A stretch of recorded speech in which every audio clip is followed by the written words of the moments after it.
In this video, I show you how to fix comments gallery option not showing on Instagram or comment photo send option not showing problem. For fixing this problem, go to Play Store. Make sure your Instagram app is up to date. Search Instagram, open, then up to date your Instagram app from here. If available any update version, then go to your phone settings, then go to apps, then go to see all apps.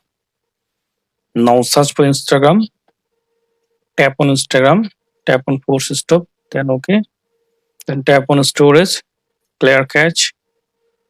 Now open Instagram app. Now press any comment, then you can see that gallery option. Now I hope that this method fix Instagram comment gallery option or comment photo send option not showing problem. Thanks for watching. Don't forget to subscribe.